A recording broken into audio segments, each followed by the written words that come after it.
Okay, so what we have here essentially is a 6-string pattern where we're going to start a long pattern on A.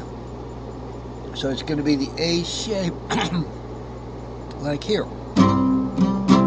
It's an A shaped C. So the thing about the A shaped C is that it's a second inversion, but the pentatonic is played from the G, from the 5th.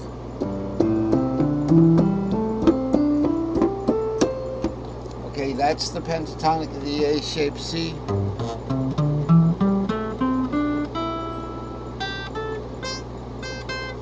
Just a little trivia there. That's not important at the moment. What it is we've got this A pattern here.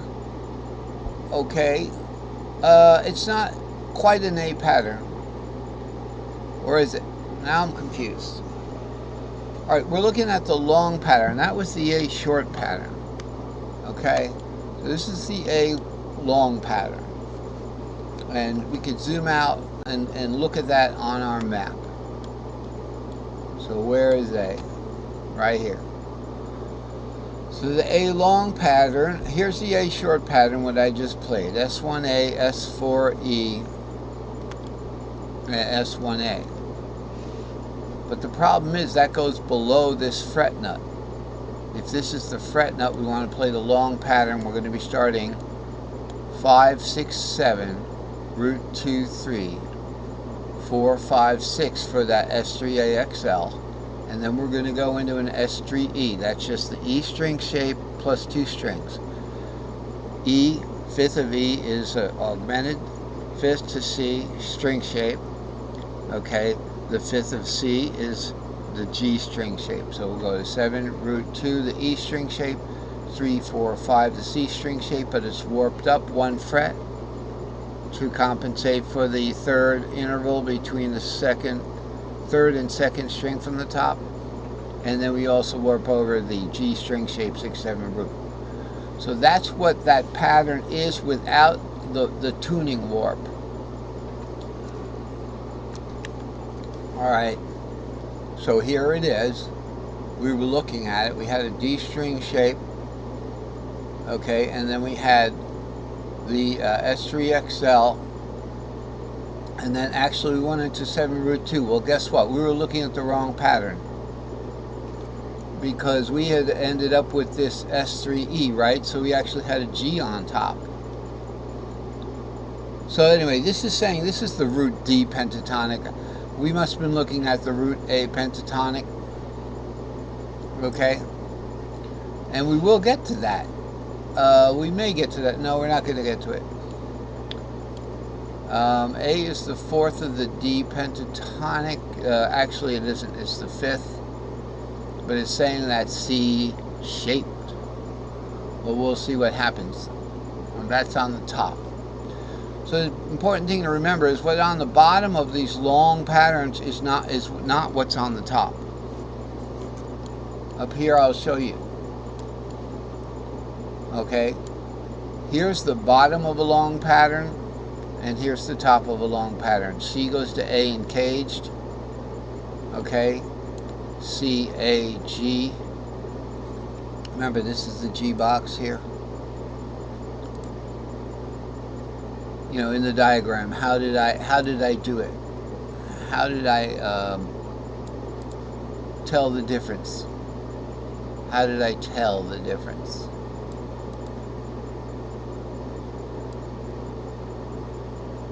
There's the C box, there's the A box, there's the G box, then we have the E box over here, etc., etc. And the D box. So it spells caged. C, A, G, E, D. So we've got our 5 shapes. But each of the long patterns, now these are the long patterns. See how long this banner is? It's still 1, 4, 5. Okay, so C is still a C-shaped C. E is still an E-shaped F. And G is still a G-shaped G. But in the long patterns, it gets a little mixed up. It's not quite the same as the tripentatonic short patterns, but the banner is covering it, because this whole thing is going to be C, E, G, no matter what. It's going to be 1, 4, 5. Okay? So I'll look into that. I mean, I did have it like it would be C, D, E, because we'd be using the 4th of the A shape and the 5th of the E shape. So I'll look into that. But it suffices to say this is the long pattern for C. Okay? This is the pattern banner. It covers not only the short pattern here, but that pattern's moved over, because C you could play from the open string. So C's different like that. Whereas you look at the next pattern over in fourths, C goes to the diminished fourth of E. You can't play this stuff. So we have to use the long pattern. Now I have the short patterns for E just in case, because the chart can show whatever we need to play. We may not be on the fret net. We may not be in the key of E. We may not even be playing an E shape as any member, you know, of a scale. Because you could start that, or you could do an E shaped C, E shaped G. So if we were playing like an E shaped G here, we use the S. This short pattern would go below my bar finger, so it'll go.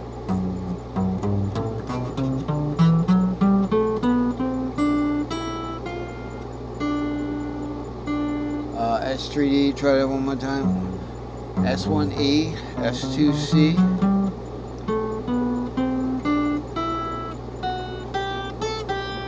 Okay, remember the top two strings aren't warped. You don't warp it twice. You just warp it once, and then straight up from that warped second string from the top, you know, is still a half step off compared to the bottom four strings.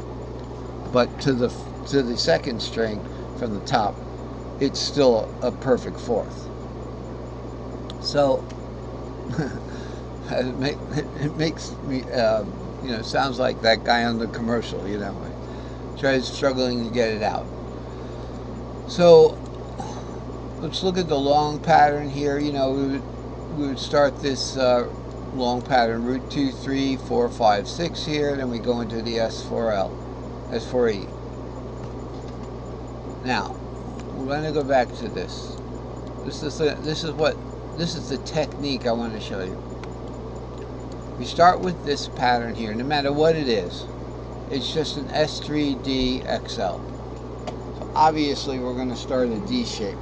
It'd be a good place to start down here at a D shape C. Okay, so this is the D shape C. 5, root 3, and here's 2. 2, 3, 4, 5, 6, 7, root 2, 3, 4, 5, 6, 7, root 2, 3, 2, 1. Okay? This is the pattern. That's root. We can play the diatonic there or the pentatonic. It's good just to work with all pentatonic.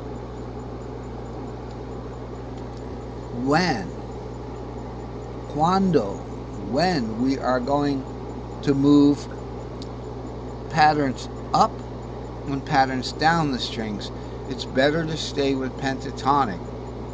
But you can always play the diatonic, and you can always play the modal scales, which are the diatonic scale starting from any of those Ionian scale members and following that Ionian scale going up an octave.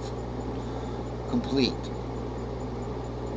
So next, to get to the fourth, according to the magic circle, if we're in a D shape here, right, we go forward 1, we're going to get to the G shape. So that's why G is on the bottom here. And the best way to remember this, folks, is the fourth of D is G. Here's your D, here's your G. You can do it magic circle. The other way you can look at it is